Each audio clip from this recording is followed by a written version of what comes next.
Hermanos, que Dios les bendiga. Muy buenas noches. Qué bueno que ya está aquí listo y dispuesto en esta hora, en esta tarde, en este tiempo para nuestro estudio del día de hoy.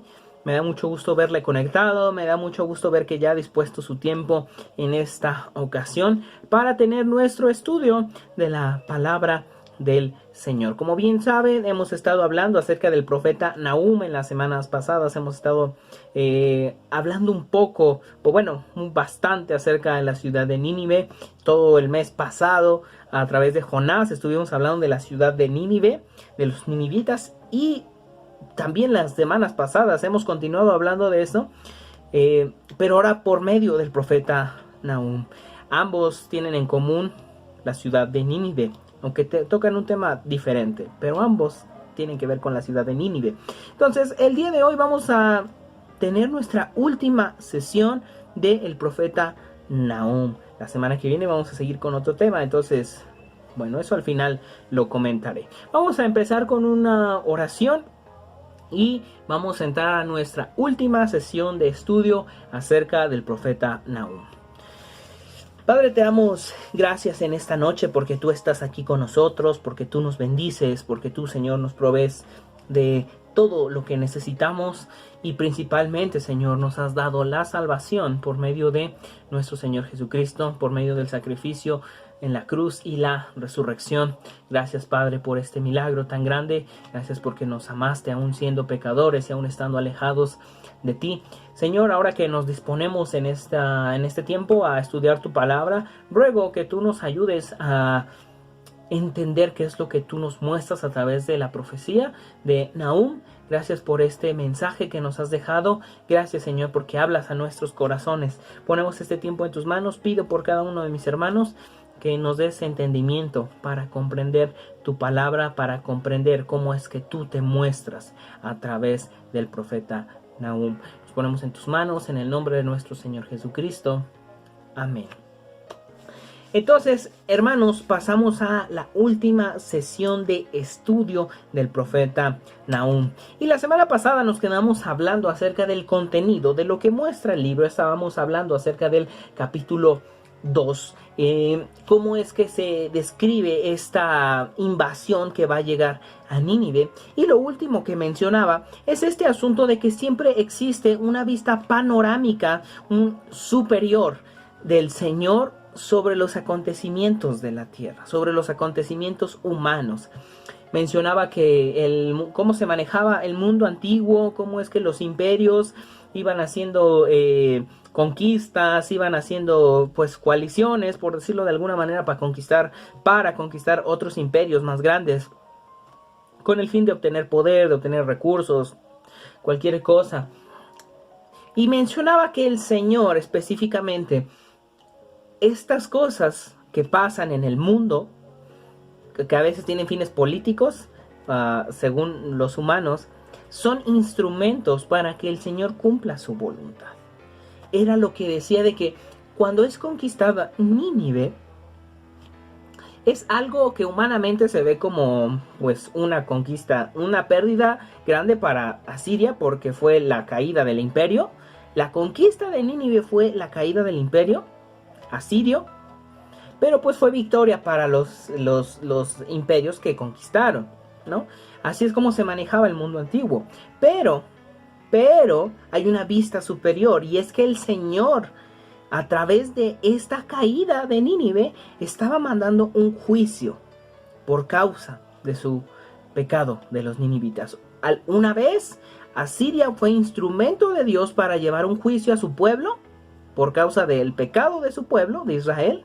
Los asirios alguna vez conquistaron a Israel, pero esto era más que nada un juicio del Señor para su pueblo a causa de su pecado. En esta ocasión es diferente. Ahora Asiria es la que está siendo conquistada y saqueada. Y esto, desde una vista panorámica superior, es el poder de Dios. Es un instrumento que el Señor está utilizando para cumplir su voluntad.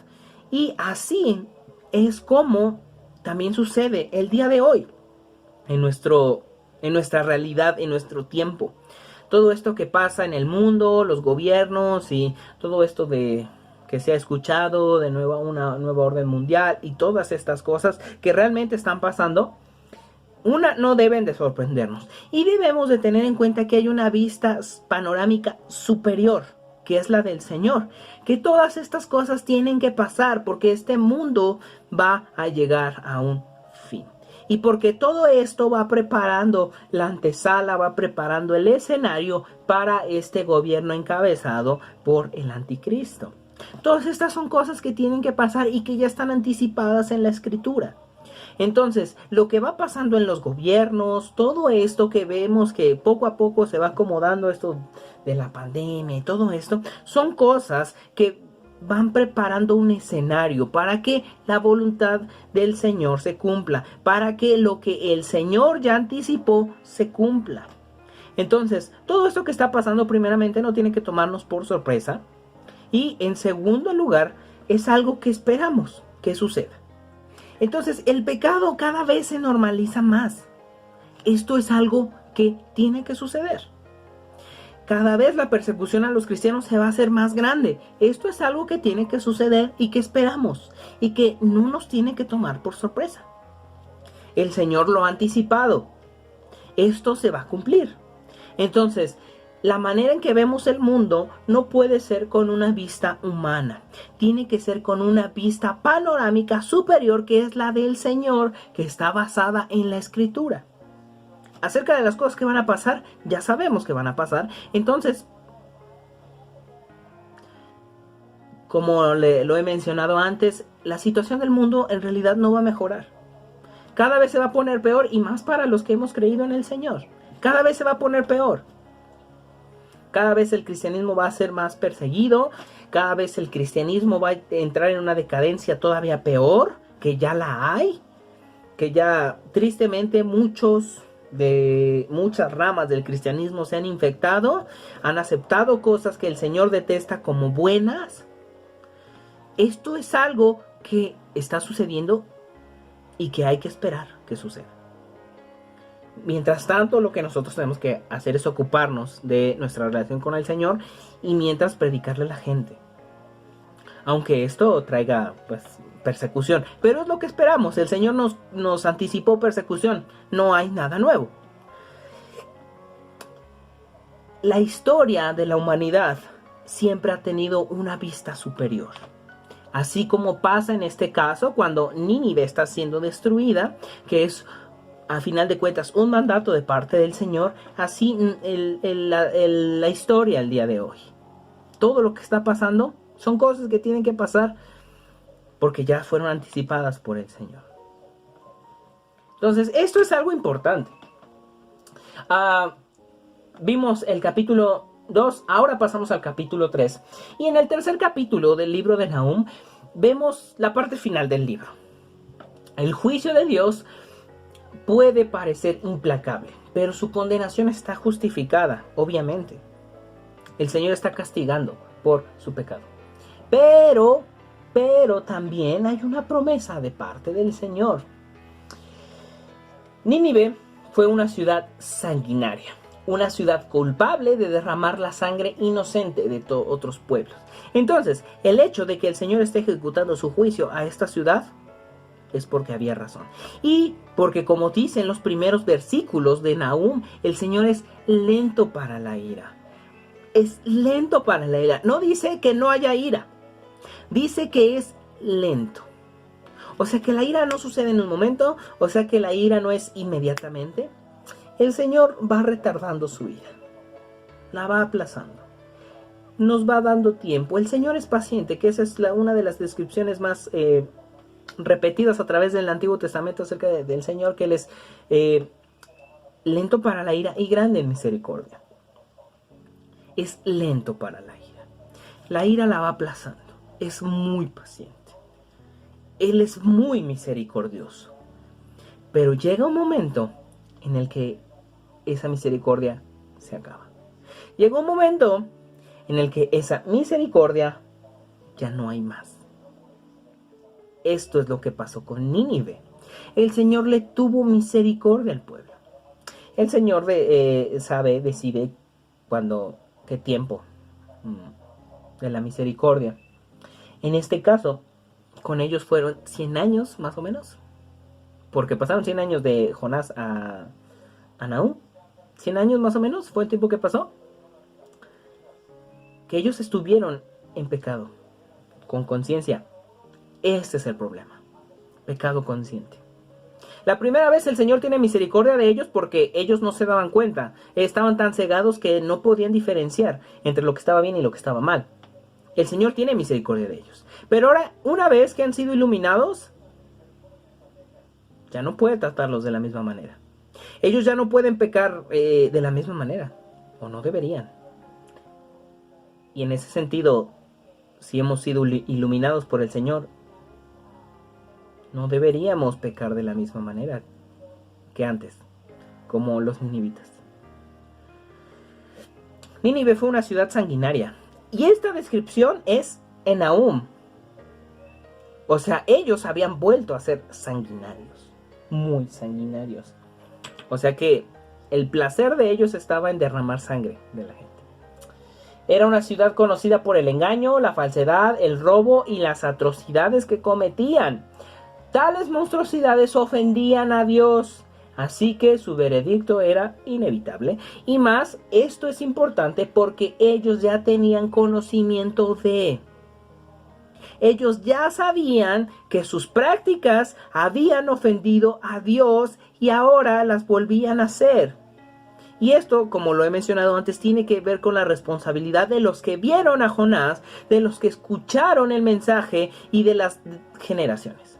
Porque ese mensaje tuvo que haber perdurado, como con la predicación de los padres a los hijos. Por eso es que es tan importante para los hermanos padres el transmitir el mensaje de la salvación a los hijos, porque si no pasan estas cosas, y porque si no pasa todo lo que estamos viendo en el mundo. Aquí hubo un problema, y es que ese testimonio y esa verdad de Dios que ellos ya habían tenido, y esa misericordia y gracia de Dios que habían experimentado, se olvidó. Una de dos, o se olvidó o quisieron no hacer caso. Igualmente no hicieron caso. Entonces, ellos sabían, indudablemente, que ellos pudieron haber sido destruidos una vez. Y no lo fueron. Pero ahora sí. Vamos a ver rápidamente esto. Donde dice Nahum. Vamos a ver Nahum. Nahum 3. Nahum 3, versículo 2. Estoy en la Nueva Biblia Viva. Oigan el chasquido de los látigos. Bueno, desde el 1. Qué pesar por Nínive, esa ciudad sanguinaria, llena de mentiras y de robos, que como fiera salvaje siempre andaba tras sus presas. Oigan el chasquido de los látigos y el ruido de los carros de guerra de los enemigos que se lanzan contra ella. La caballería ataca con violencia. Miren cómo brillan las espadas y lanzas del ejército enemigo. Son muchos los muertos, los cadáveres están por montones. La gente se tropieza con ellos. Versículo 5. No te extrañes ahora que esté en tu contra, dice el Señor Todopoderoso. Se lo dice a Nínive. Te levantaré las faldas hasta el rostro para que todo mundo pueda ver tu desnudez y así quedes avergonzada en público. Ahora toda la tierra verá tu desnudez y tu vergüenza. Te cubriré de excrementos para completar tu deshonra delante de todos los pueblos de la tierra. Todos los que te vean retrocederán, espantados y dirán: Nínive ha quedado en la más completa ruina. Sin embargo, nadie lamentará su destino. La nación estaba siendo juzgada por sus prácticas pecaminosas: fornicación, hechicería, idolatría, comercio mal habido.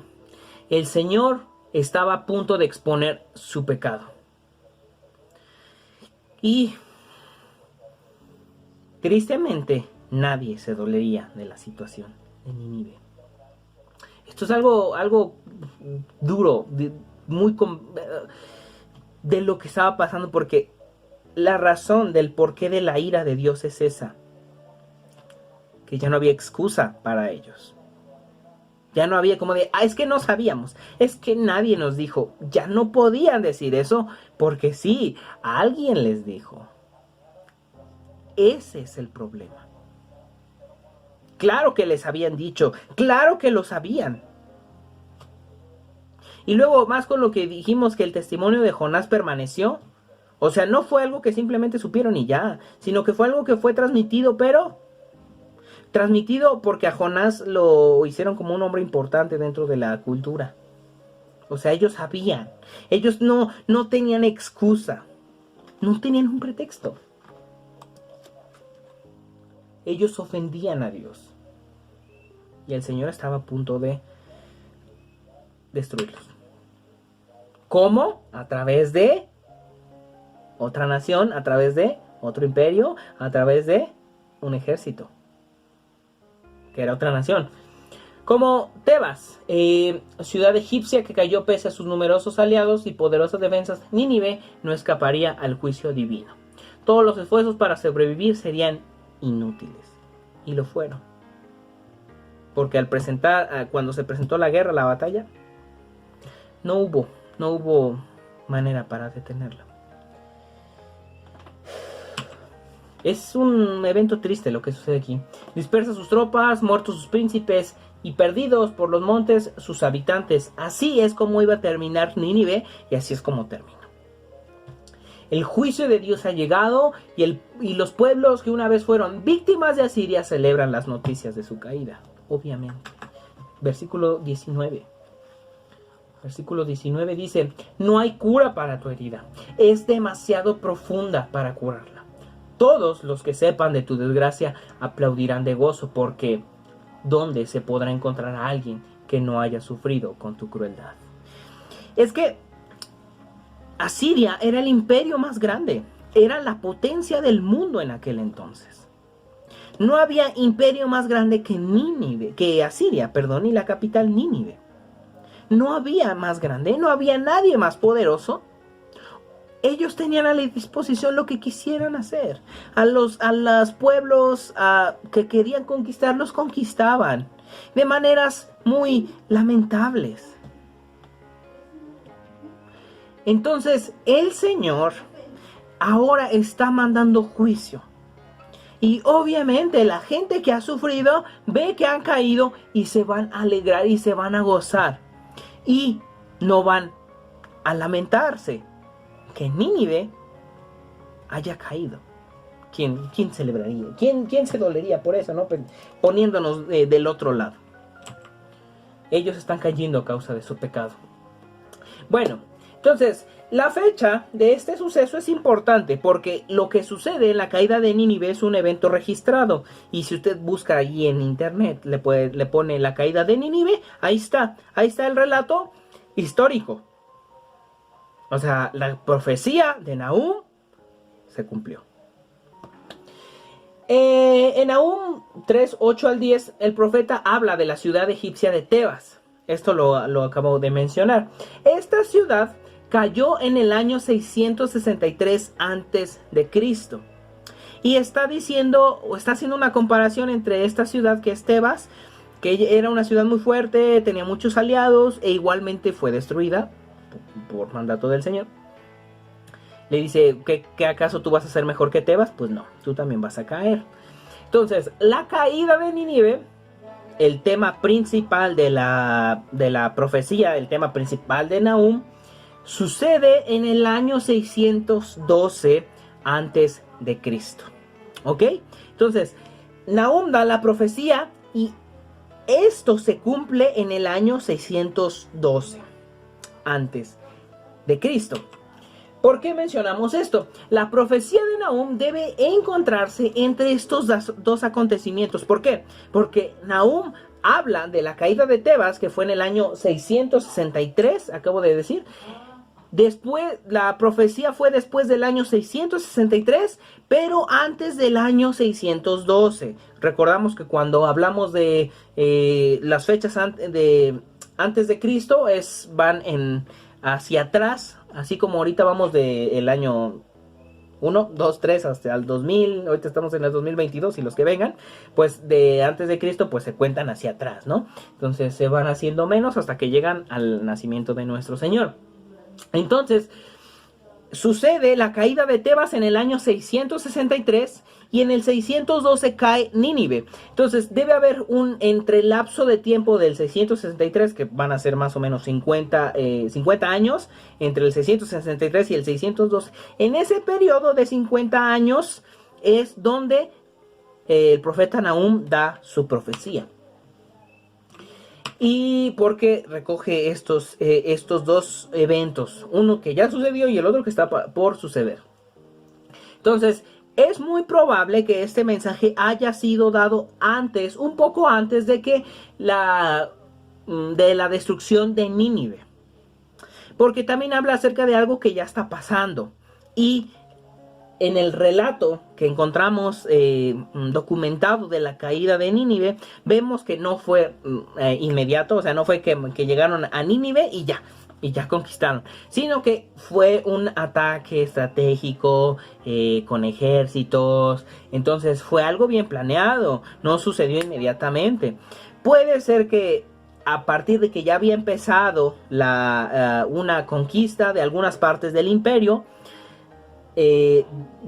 Nahum dio la profecía para decir que Nínive iba a caer porque parte del imperio ya estaba cayendo y los atacantes estaban preparando el golpe final. El golpe final era la capital. En el momento que tomaban la capital, el imperio había sido derrotado, había sido derrocado, el imperio había caído. En el momento que tomaron Nínive, el imperio asirio pasó a la historia por mandato del Señor. Entonces, la batalla de Nínive se encuentra datada entre el año 613 y el año 611.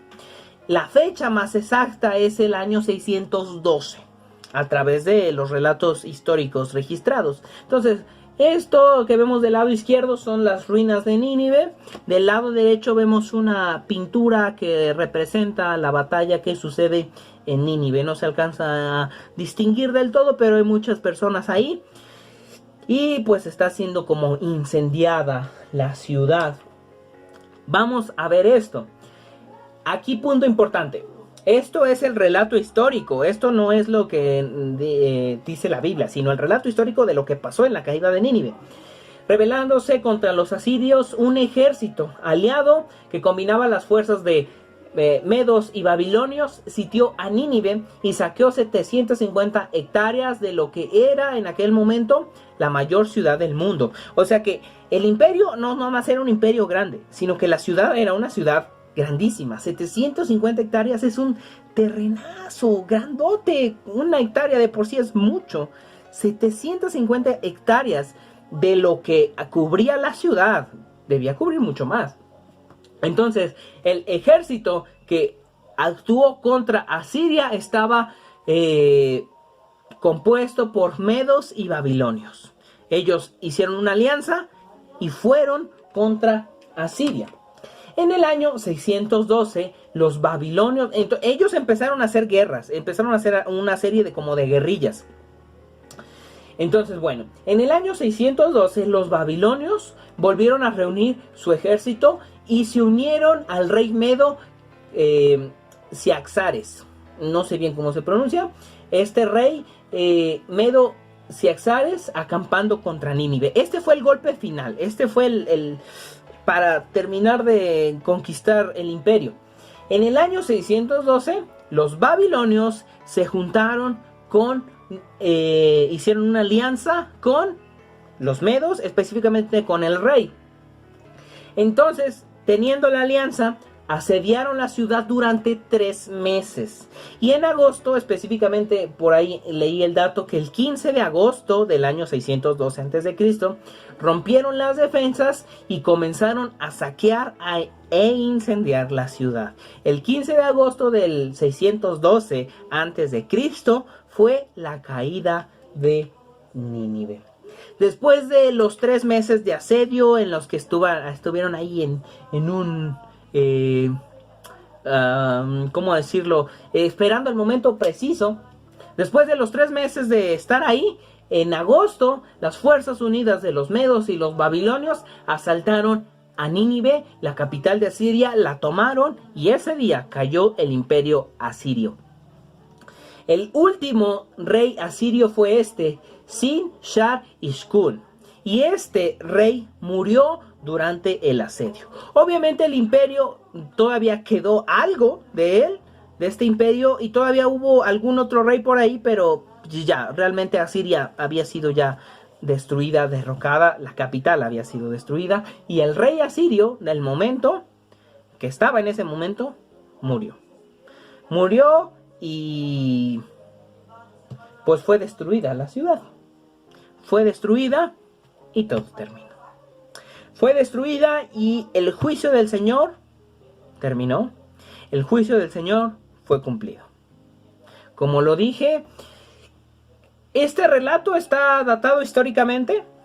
Esto es importante porque Asiria era la capital del mundo. Era el imperio poderoso. Nínive era la ciudad poderosa. Pero hay una vista panorámica superior, que es el Señor. La voluntad del Señor.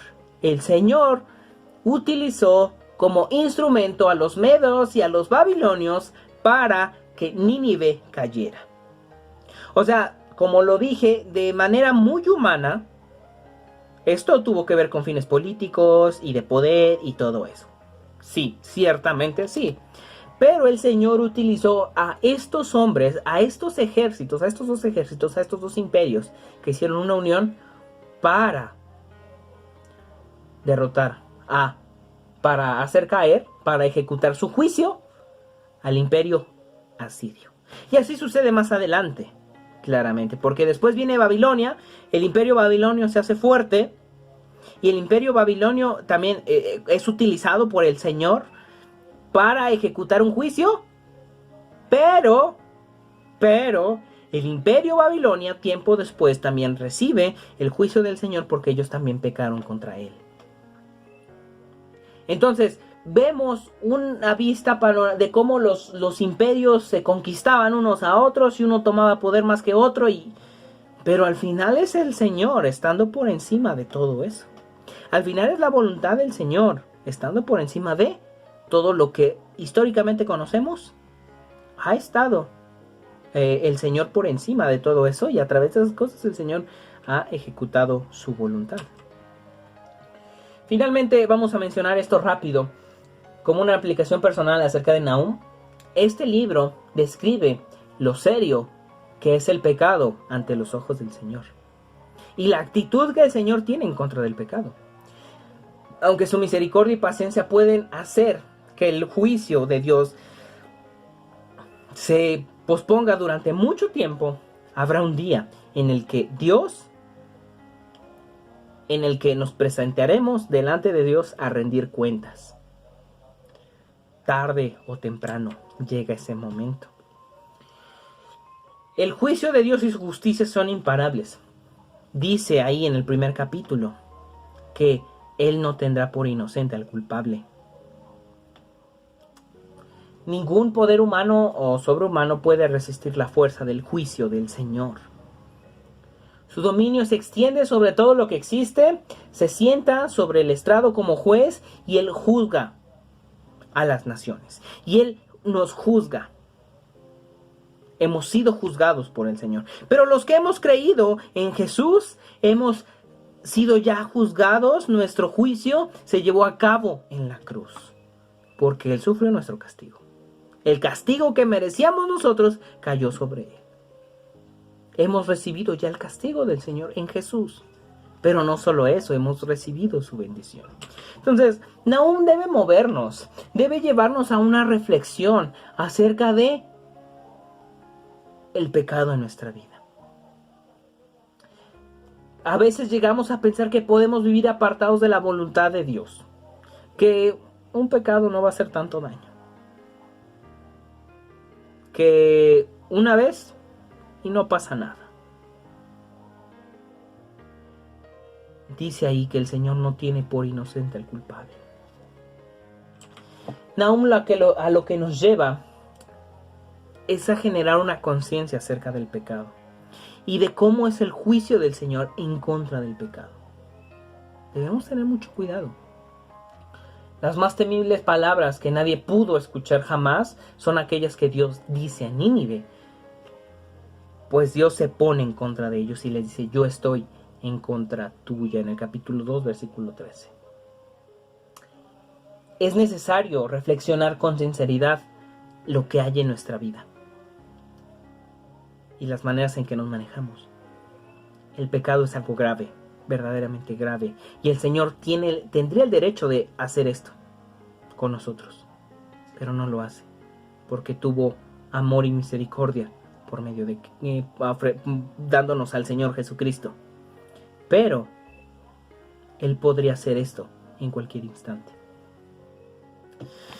Hermanos, se nos ha acabado el tiempo. Nos vemos la semana que viene. La semana que viene vamos a hablar acerca del profeta Habacuc. Entonces, lea Habacuc, es también bien cortito.